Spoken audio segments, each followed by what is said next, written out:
A Nação do Fogo segue por um caminho sombrio. E o mundo talvez nunca se recupere. O mundo precisa do Avatar. Precisa de você, Aang. Fala galera, aqui é o Felipe, o cara do canal, e hoje nós vamos falar tudo sobre o novo live action de sucesso da Netflix, Avatar, o último mestre do ar. Então já se inscreve aqui no canal antes que o cometa de Sozen apareça e eu resolva ir atrás de você depois da vinheta.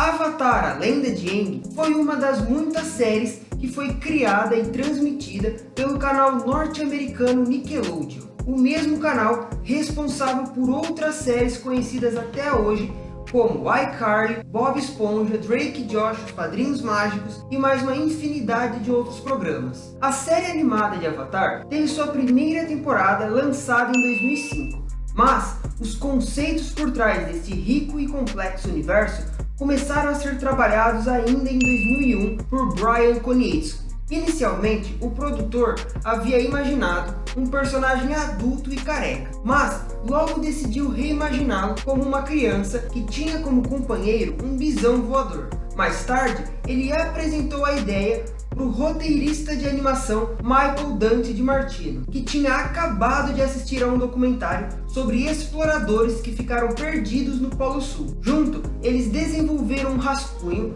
do que viria a ser a história da série e apresentaram para os executivos da Nickelodeon. No roteiro inicial, um grupo de exploradores da Tribo da Água estava perdida no Reino da Terra enquanto ajudavam o Nômade do Ar a escapar da perseguição da Nação do Fogo. E após os executivos do canal lerem o roteiro e perceberem o potencial daquela história, eles aceitaram produzir a série animada. I'm not running.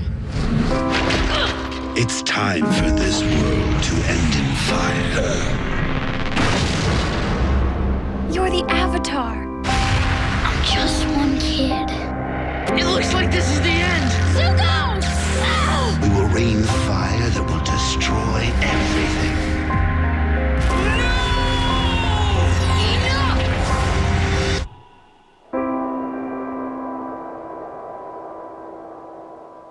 Mas um fato curioso e que foi determinante para a qualidade da animação, principalmente na cena de luta, é que apesar da Nickelodeon possuir um estúdio nos Estados Unidos, a maior parte da animação foi feita em 3 estúdios da Coreia do Sul, o que com certeza contribuiu muito para que os animadores não adotassem estereótipos negativos durante o desenvolvimento da animação, e ainda desenvolveram uma combinação entre o estilo japonês dos animes com o estilo americano dos cartoons, enquanto o seu universo foi todo baseado na cultura asiática, principalmente na chinesa e na japonesa, que foram atrelados a características e tribos indígenas, como os Inuits e os Yupiks. Além, é claro, dos dogmas do budismo e do hinduísmo, que são muito presentes na mitologia do próprio Avatar. Já outro detalhe interessante é o tempo de produção que a série demandava, porque caso você não saiba, produzir uma animação 2D ou 3D é extremamente cansativo, demorado e complexo. Só que o que rolava na produção de Avatar era absurdo, já que os caras demoravam 9 meses para produzir e finalizar um único episódio.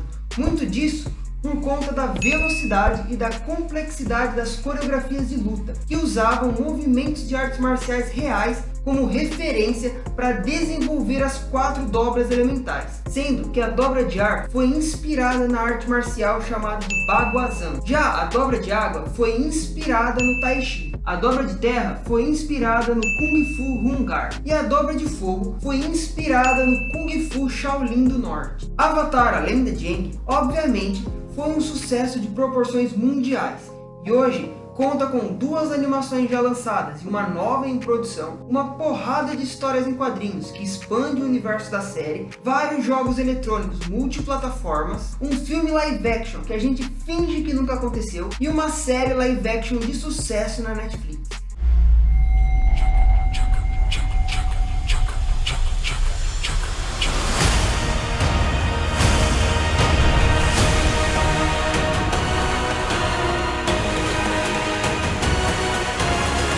Avatar, o Último Mestre do Ar, foi lançado em fevereiro de 2024 e prometeu trazer uma adaptação fiel da mais alta qualidade, que agradasse tanto aos fãs antigos quanto o público médio, como One Piece fez. E nesse ponto eu já te adianto que eles acertaram, porque eu, como fã de Avatar, realmente adorei a série. Ao longo dos episódios ficou claro para mim que os envolvidos na produção entenderam que não são só as grandes coisas, mas também as pequenas que fazem uma adaptação ser boa, que não existe a menor necessidade de querer trazer realismo e sobriedade para uma história fantástica como essa. Claro que isso também não significa que a série seja uma adaptação perfeita, longe disso, mas visualmente falando, a adaptação da Netflix entregou tudo o que prometeu e mais um pouco, principalmente nos cenários, como o Templo do Ar, a Ilha Kyoshi, a Nação do Fogo e a cidade de Omashu, que ficaram inacreditáveis. O designer de produção e a equipe de VFX conseguiram fazer uma recriação perfeita do que é mostrado na animação, respeitando nos mínimos detalhes a arquitetura única de cada povo. Os figurinistas e maquiadores também fizeram um trabalho absurdo ao recriar visuais tão icônicos de maneira fiel, sem destoar muito, ao ponto de ficar parecendo um evento de cosplayers na maioria das vezes. Com destaque para o Aang, para as guerreiras Kyoshi e para os soldados da Nação do Fogo, que para mim tem os melhores visuais da série. Enquanto a caracterização dos personagens mais velhos, como a avó da Katara, o tio Iroh e o Bumi, não são das melhores, já que fica nítido a utilização de maquiagem pesada, prótese e principalmente perucas, apesar desse ser um problema recorrente em personagens mais jovens e também nesse tipo de produção. E por falar na equipe de VFX, os efeitos visuais da série ficaram a cargo da Scanline VFX, a mesma empresa responsável pelos efeitos de Homem de Ferro, Game of Thrones, Velozes e Furiosos 7, The Batman, Kong vs Godzilla e Transformers: O Último Cavaleiro, além de outros blockbusters de sucesso. Justamente por isso, o CGI das criaturas fantásticas, como o Momo, o Appa, Ko, o Ladrão de Rosto e, acima de tudo, das dobras elementais, ficaram tão impressionantes. E isso me surpreendeu muito, porque em One Piece eles optaram por usar muitos efeitos práticos e reduzir consideravelmente os momentos em que Luffy usava seus poderes. Já em Avatar, eles não economizaram em nada e abusaram ao máximo dos poderes de cada personagem. E mesmo com a grande quantidade de efeitos visuais ao longo dos episódios, a série ainda consegue entregar um CGI 1000 vezes melhor que o filme do Shyamalan, que teve um orçamento bem maior.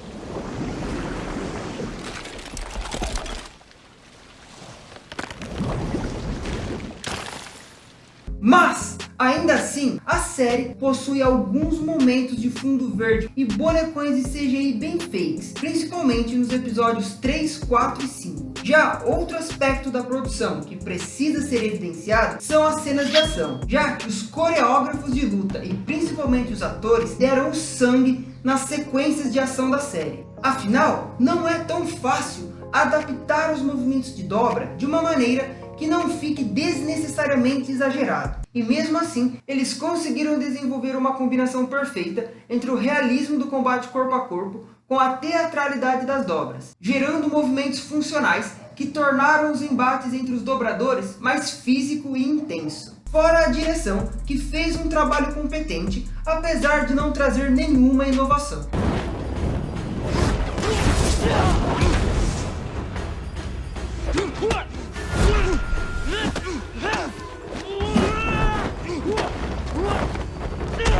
Mas é óbvio que o ponto mais forte dessa série, assim como das demais produções da Netflix, é o casting assertivo que ela tem. Afinal, todos os atores do elenco, em sua maioria, conseguem carregar o peso de seus respectivos papéis, com uma exceção que me incomodou do começo ao fim, já que nem tudo são flores. e a atriz Elizabeth Wu como Azula, pra mim, foi a pior escalação da série. Não que ela seja má atriz, mas visualmente falando, ela não tem o perfil da personagem. E mesmo que ela se esforce muito, ela também não consegue entregar nenhuma das características de sua personalidade sombria. E se eu pudesse, eu reescalaria a Elizabeth Wu como Toph. Claro que nas próximas temporadas ela pode vir a entregar uma performance incrível igual o Dallas Liu, que no primeiro episódio não me agradou muito como Zuko, porém no decorrer da temporada me convenceu que ele era de fato o príncipe exilado da Nação do Fogo. Mas é inegável o fato de que a Elizabeth Wu também foi muito prejudicada pelo fato da Azula estar sobrando no roteiro. Afinal, a personagem não teve tempo de tela suficiente para ser trabalhada pelo simples fato da Azula não existir nesse ponto da história originalmente. E a série erroneamente antecipou a sua introdução, como se essa temporada já não tivesse entupida de personagens para trabalhar. Sendo que o ponto mais fraco da série é justamente esse roteiro 8 ou 80. E a maior prova disso é que da mesma forma que o roteiro conseguiu a incrível façanha de engrandecer ainda mais o Zuko, chegando ao ponto da versão live action ser melhor que a versão original, esse mesmo roteiro esqueceu que a série se chamava Avatar e simplesmente escanteou Aang, o colocando como um personagem coadjuvante na história, sendo inaceitável o fato do protagonista começar e terminar a história do mesmo jeito, sem passar por um desenvolvimento, por algo realmente impactante que vá contribuir para sua evolução. Mas não, nesse live action, a jornada do Aang se resume a turistar pelas diferentes nações e conversar com o espírito dos antigos avatares. E mesmo buscando conhecimento, o Aang começa a história como uma criança carente e imatura que não aceita os seus deveres com o mundo, e termina a série como uma criança carente e imatura que não aceita os seus deveres com o mundo, mas que agora consegue fazer as suas tatuagens brilharem. Cara, o Aang nem sequer aprende a dobrar água, tá ligado? Ele passa a temporada inteira falando: ó, então, eu sou o Avatar e eu preciso aprender a dominar os 4 elementos. Só que aí, na primeira oportunidade que ele tem para treinar com a Katara, que é uma prodígio, que aprendeu a dobrar água sozinha e literalmente está vivendo com ele, o que ele faz? Não, valeu, tô de boa, outra hora a gente vê isso, pode ser? Mas também, eu vou esperar o quê de uma série que preferiu sacrificar o desenvolvimento de um dos personagens centrais por conta do mimimi da lacração? Ah, Felipe, então quer dizer que você queria um personagem machista na série? Sim, era exatamente o que eu queria. Sabe por quê? Porque o machismo do Sokka fazia parte do desenvolvimento do personagem. No começo da história, ele menospreza sua irmã Katara, que é uma dominadora, simplesmente por ela ser mulher, e por isso não é capaz de se defender sozinha na cabeça dele.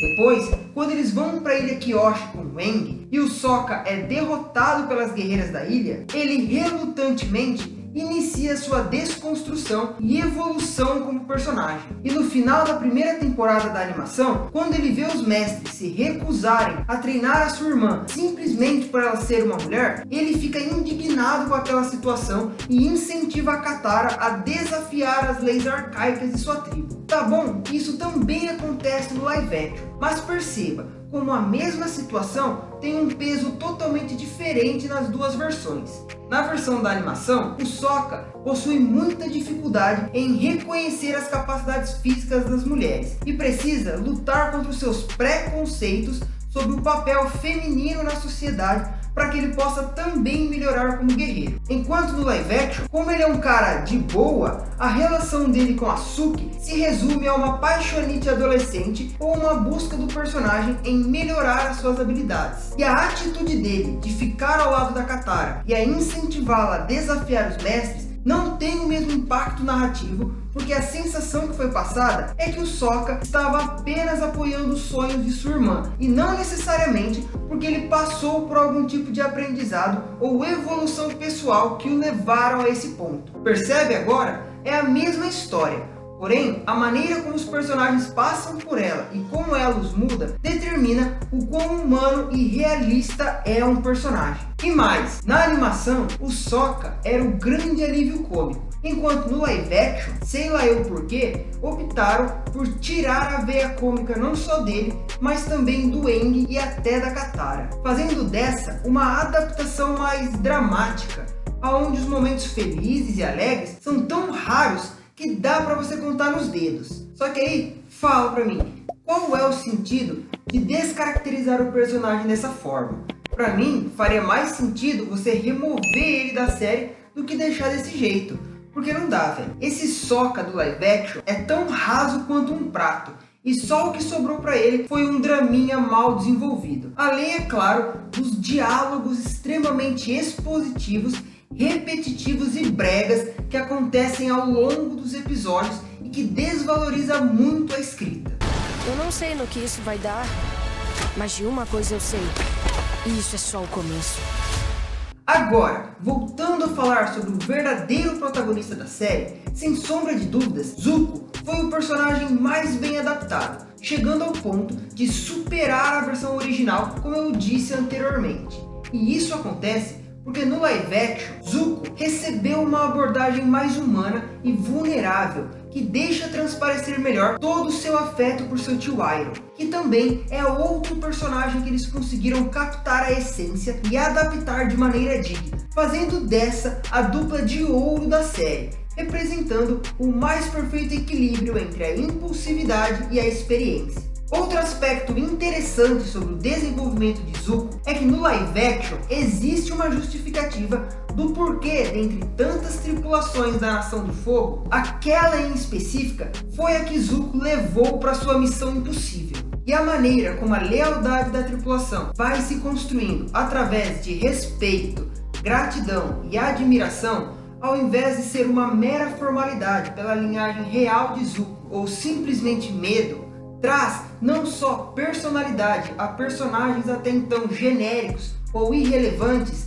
como também tornam as relações de Zuko ainda mais pessoais e humanas, adicionando cada vez mais camadas a esse personagem que já é tão complexo. Outros elementos que eu gostei na série foi o fato deles terem mostrado como foi o massacre dos Nômades do Ar, porque até onde eu me lembro, a série animada nunca tinha mostrado como o ataque de fato aconteceu. E também por eles terem reutilizado a trilha original da Nação do Fogo e a música tema da animação nos créditos finais.